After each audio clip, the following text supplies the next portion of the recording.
C'est l'heure à présent de notre focus. Il y a 100 ans, alors que la Première Guerre mondiale fait rage, la majeure partie du nord de la France est un champ de bataille. Ces dernières semaines, les chefs d'État de France, d'Allemagne, de Grande-Bretagne ont assisté à des cérémonies marquant le 100e anniversaire de batailles historiques comme la bataille de la Somme ou celle de Verdun. Des centaines de milliers d'hommes y sont morts. Des millions de pièces d'artillerie ont été tirées de part et d'autre. Aujourd'hui encore, dans les sous-sols des champs de la région, gisent les preuves de la violence du conflit. C'est un reportage de Luc Brown, Jean Barrère et Patrick Lovette. C'est une moisson d'un genre particulier, surnommée la récolte de fer. Ogives, bombes et autres explosifs de la Première Guerre mondiale que les terres agricoles recrachent encore à ce jour.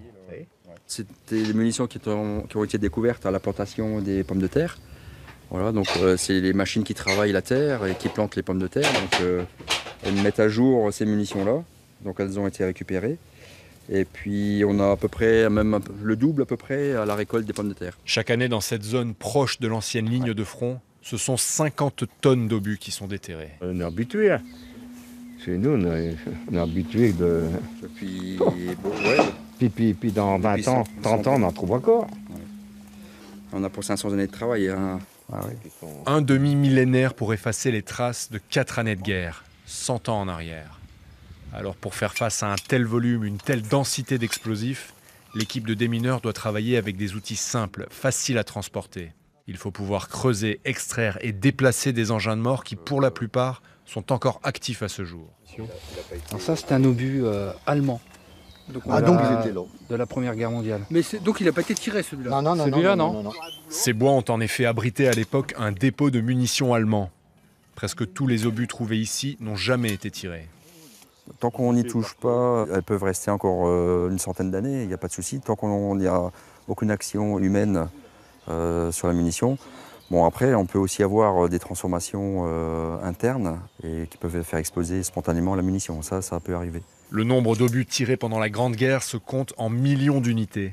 Et un tiers environ n'ont pas explosé. Dans ces bois et ces champs situés sur ce que les Allemands appelaient alors le front occidental, ces vestiges explosifs sont partout. La plus grosse munition qu'on a trouvée jusqu'à présent, c'est un 15 pouces anglais qui fait 800 kg.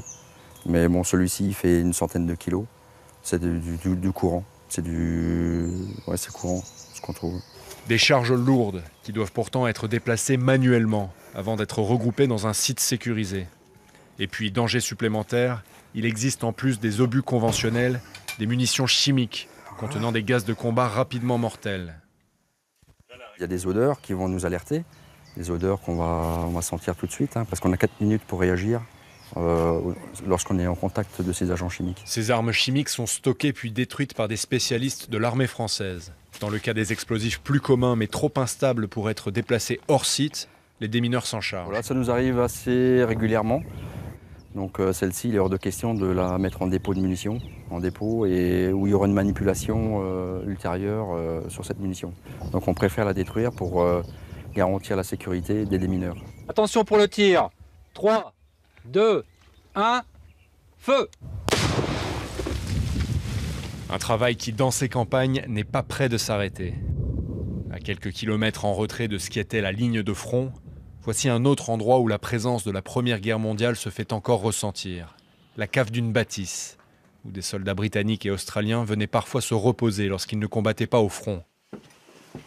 Dans la roche, on retrouve des graffitis, des noms de soldats et de régiments. Des traces poignantes qui aident à redonner un visage humain à ce conflit. Si on prend juste un exemple ici de cette trace, A.C. Wade, de la compagnie B, eh bien, nous avons pu assez rapidement retrouver la photographie de ce soldat qui survivra, qui fera la bataille de la Somme. On arrive à redonner presque vie, puisque beaucoup de ces soldats vont mourir. À ce jour, une centaine des plus de 3000 noms inscrits ici ont été identifiés. Une manière de donner un peu de substance à des hommes que la guerre a effacés. Les chiffres donnent le tournis. Mais on a perdu, on a égaré 700 000 hommes, ça paraît fou. Et modestement, de pouvoir retrouver parfois le nom de certains de ces disparus, eh bien, ça donne une dimension un peu particulière à la découverte. Quand j'ai des contacts parfois avec des descendants de ces soldats qui sont extrêmement touchés parce qu'ils n'ont pas forcément une trace écrite de leur grand-père ou de l'arrière-grand-père. Voilà. Dans la folie des combats, il n'y avait que peu de temps pour offrir une sépulture décente aux milliers d'hommes fauchés sur les champs de bataille. On a peut-être une autre version. Alors là, ici, je pourrais vous montrer, donc nous avons l'équivalent de 6 mètres cubes de restes humains qui ont été découverts dans les 537 tombes. Cette équipe d'archéologues a mené des excavations dans l'un de ces cimetières de fortune. Il s'agit de soldats allemands, morts sur le champ ou à l'hôpital militaire, enterrés à leur côté quelques vestiges d'une vie passée et des informations précieuses. Les infirmiers prennent une bouteille en verre quelconque, prennent une fiche où ils marquent le nom du soldat pour qu'il puisse être identifié en cas d'exhumation.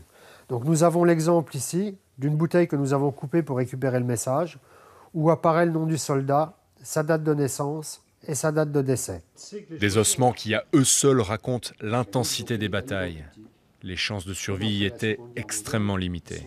Donc ici, nous avons un crâne qui a reçu un projectile, un orifice de pénétration d'un projectile, et on a ici la sortie. On se rend compte de la violence des combats et surtout que la plupart des individus sont polycriblés. C'est-à-dire qu'en fait, ils n'ont pas reçu forcément un projectile, mais ils en ont reçu plusieurs. 100 ans après, l'ampleur monstrueuse de cette guerre reste difficile à concevoir. Les corps de 700 000 soldats n'ont jamais été retrouvés. Leur trace n'est visible que dans l'anonymat des stèles blanches qui parsèment cette région d'Europe.